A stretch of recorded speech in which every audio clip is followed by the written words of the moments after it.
Welcome once again my friends. Part 1 में हमने कहानी का पहला पार्ट डिस्कस किया है। पार्ट 2 में हम कहानी को कंटिन्यू कर रहे हैं, जहाँ पे आप हिंदी टू इंग्लिश ट्रांसलेशन करना सीखते हैं। चलिए स्टार्ट करते हैं। पानी के इंतज़ार में बैठी हुई औरत उसकी राह देखते देखते थक जाती। The women sitting waiting for water would get tired waiting for. कुएं पर जाकर देखती है तो घड़े वहीं रखे हुए हैं। When she goes to the well, well मतलब होता है बच्चों कुआं, and look around और चारों तरफ देखती है, she sees that वह देखती है कि there are pots kept there। pots मतलब बच्चों होता है घड़ा, kept मतलब होता है रखा हुआ, वहीं there मतलब होता है वहीं। वह मुन्नी को गालियां देते हुए कहती है, आज से इस कलमुही को खाने को न दूंगी।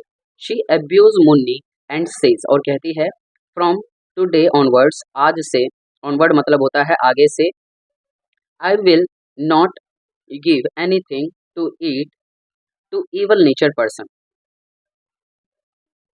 evil natured person का बच्चों मतलब होता है जो बुरी आदत वाले हो, या फिर यहाँ पे कलमुही को evil person कहा गया है। कपड़े के इंतजार में बैठी औरत उसकी राह देखते देखते थक जाती है और गुस्से में तालाब की ओर या तरफ जाती तो देखती रास्ते में कपड़े पड़े हुए हैं। तब वह भी उसे गालियां दे कर कहती, आज से इसको कुछ खाने को नहीं दूंगी। यानी जिस तरह से मुन्नी घड़े में पानी लेने गई थी तो घड़ा वहीं छोड़ दिया था, क्योंकि कपड़े का काम मिल गया था और कपड़ा लेकर वो तालाब पे धोने गई थी। तो फिर जब वो धोने गई तो उसी बीच में दूसरा काम भी आ गया, आगे पढ़ेंगे, तो वो कपड़ा रास्ते में ही छोड़ देती है। The women waiting for clothes would get tired for waiting for her. यानी कि जो वो औरत थी वो भी थक जाती है, किसके इंतज़ार में, उस मुन्नी के इंतज़ार में। And would go towards, towards मतलब होता है की ओर, टूवर्ड्स का मतलब होता है की ओर। द पॉन्ड इन एंगर, वो पॉन्ड की यानी तालाब की ओर चलती है, किसे में, गुस्से में चलती है। And find the clothes lying on the way, और क्या पाती है, फाइंड मतलब होता है पाना, क्या पाती है कि जो कपड़े हैं वो पड़े हुए हैं। लाइंग मतलब होता है पड़े हुए, कहाँ पड़े हुए, तो रास्ते में पड़े हुए, वे मतलब होता है रास्ता।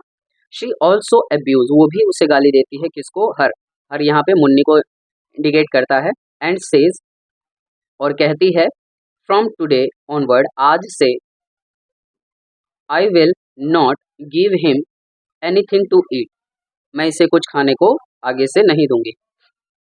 इस तरह मुन्नी को कभी कभी कुछ खाने को नहीं मिलता और तब उसे बचपन याद आता, जब वह कोई काम नहीं करती थी और लोग उसे बुला कर खाना देते थे। यानी मुन्नी को अपना बचपन याद आता था कि जब वो छोटी थी, जब फिर भी वो कोई काम नहीं करती थी तो लोग उसे बुला बुला कर खाना दिया करते थे। अब लेकिन मुन्नी थोड़ी बड़ी हो गई है तो काम करने के बाद ही उसे लोग खाना दिया करते थे। Then Munni would remember her childhood, तब उसे अपना बचपन याद आता है। Then sorry when she would not do any work any people would call her and feed her, जो काम नहीं भी करती थी तो एनी पीपल यानी कोई भी आदमी जो है उसे बुलाकर क्या करता था, खाना दे दिया करता था। वह सोचती, जिसका काम करूं जिसे जवाब दे दूं, यहाँ जवाब देने से मतलब है यानी पलट जवाब दे देना किसी को, वही नाराज हो जाएगा। मेरा अपना कौन है, मैं तो सबकी हूँ। मुन्नी का मानना था कि उसका मानना था कि वो सबकी है पर उसका अपना कौन है, ऐसा मालूम पड़ता था मुन्नी को। She would think that who ever I do not work, मतलब जिसका काम ना करूं, वर्क फॉर, और who ever I answer will get angry, और जिसको मैं जवाब दे दूं वो क्या हो जाएंगे, एंग्री हो जाएंगे, गुस्से हो जाएंगे। हु इज माई ओन, यानी मेरा कौन है, आई बिलोंग टू एवरीवन, मैं तो सबकी हूँ। उस गरीब को यह ना मालूम था, जो सबका होता है वह किसी का नहीं होता। But the poor Munni did not know, वो नहीं जानती थी। जब भी आप कोई भी नेगेटिव सेंटेंस पास्ट में बनाना होता है तो आप डिड नॉट का यूज करते हैं। Who belong to everyone, no one, sorry, who belong to everyone does not belong to anyone, कि वो जो सबके होते हैं उसका कोई नहीं होता है। वह कितने अच्छे दिन थे जब उसे खाने पीने और किसी की खुशी या ना खुशी की परवाह ना थी। कहने का मतलब है जब वो बच्ची थी तब उसे ना तो खाने पीने की टेंशन थी और ना ही किसी के खुश होने से या दुखी होने से उसको कोई परवाह नहीं पड़ता था। The days were so good, वो दिन कितने अच्छे थे। When she did not care about food and drink and anyone's happiness और अनहैप्पीनेस, किसी की खुशी या ना खुशी से उसको कोई परवाह नहीं पड़ता था। दुर्भाग्य में भी बचपन का वह समय चैन का था, यानी कहने का मतलब है जब मुन्नी छोटी थी तो वो जब बुरा समय भी आता था लेकिन फिर भी वो चैन से जीती थी। लेकिन अब क्या है, थोड़ी मुन्नी बड़ी हो गई है तो उसे थोड़ा सा परेशानी महसूस होती है। That time of childhood was become peaceful even in misfortune. Misfortune मतलब होता है दुर्भाग्य।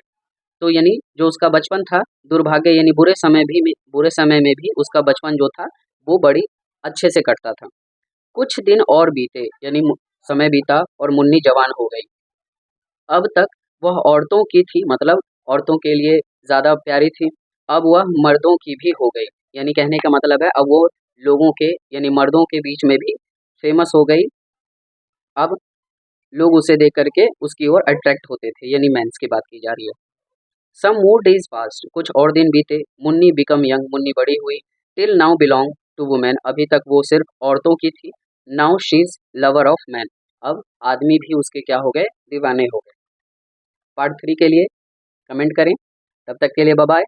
चैनल को सब्सक्राइब करें, कहानी बहुत इंटरेस्टिंग है, बहुत सारे ट्विस्ट आएंगे, कहानी पढ़ने में मज़ा आएगा। तब तक के लिए बाय बाय। यहाँ सब्सक्राइब ज़रूर कर दें ताकि आने वाली कहानी आपको अपडेट मिल जाए।